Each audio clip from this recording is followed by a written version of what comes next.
Sir Alan Duncan resigned as a Foreign Office Minister yesterday to demand, this was the attempt, an emergency Commons debate to give MPs a chance to say whether they supported Mr Johnson's wish to form a government. Do you think MPs should have been able to have had their say in that way on the new Prime Minister?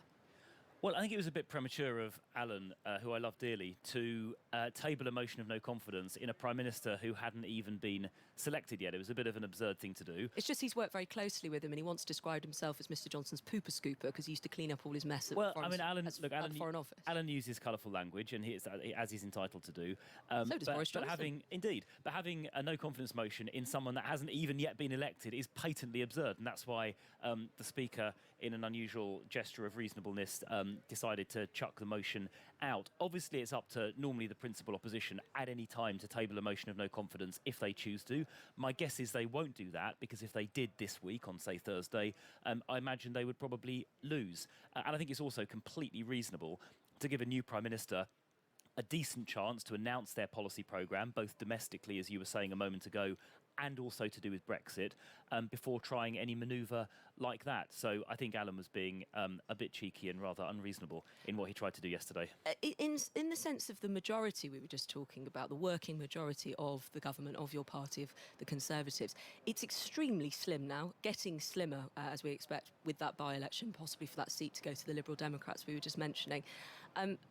In the sense of how worried are you, regardless of now who gets it, whether it's Mr Hunt or Mr Johnson, we're expecting Mr Johnson, how worried are you about the Conservatives keeping power and being able to get through the necessary work on Brexit? Well, I mean, my concern is obviously for the good of the country first and foremost, which means getting Brexit delivered in the best possible way and also taking action on the various domestic points. Tom Newton-Dunn a moment ago talked about social care. Yeah, so clearly having a... And 20 Tory MPs ready to rebel. So having a working majority of 2 in any circumstances is clearly very difficult, particularly when you've got a contentious issue like Brexit.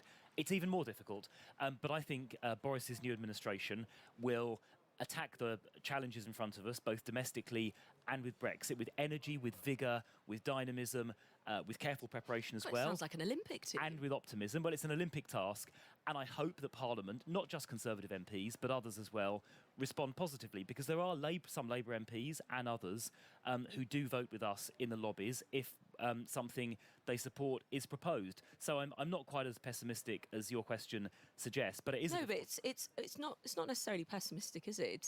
It's just looking at the facts. Yeah, look, I mean, the numbers are difficult, but I think if we can put forward a good policy programme that's carefully thought out, that deals with the problems our country faces, and we make a strong case... all of that's moot until you deal with Brexit, because there's a zombie parliament right now. Nothing has been able to get through until the Brexit issue is sorted, because you know as well as I that the domestic agenda has been thwarted time and time again by people seeking to punish the Prime Minister in post about the Brexit policy. That's what it's often used for. Well, there was, of course, one thing that did get through Parliament, which was the Brady Amendment back in about February. Yes, remember those days? I think it passed by about 7 votes, which effectively agreed to the withdrawal agreement as drafted, but with significant changes to the backstop. So that is one thing we know would get through Parliament. But look, if it turns out that the government can't get its business through Parliament, then it sort of points us in the direction of a general election.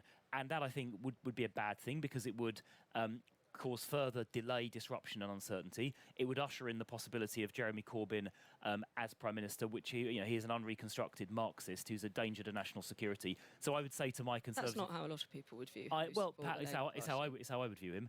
And I would say... Well, he surprised Theresa May in the last election, He did, yeah. I would say to my colleagues, Conservative colleagues, who are wavering, just to think very carefully, because if they don't But you need the Labour Party, don't you? If they don't support... Well, we can get this done with Conservative votes, because we do have a very small majority, as you've said. And I would say to Conservative colleagues who are wavering, just think about the alternative. The alternative is that we don't honour the referendum result and we end up with Jeremy Corbyn as Prime Minister.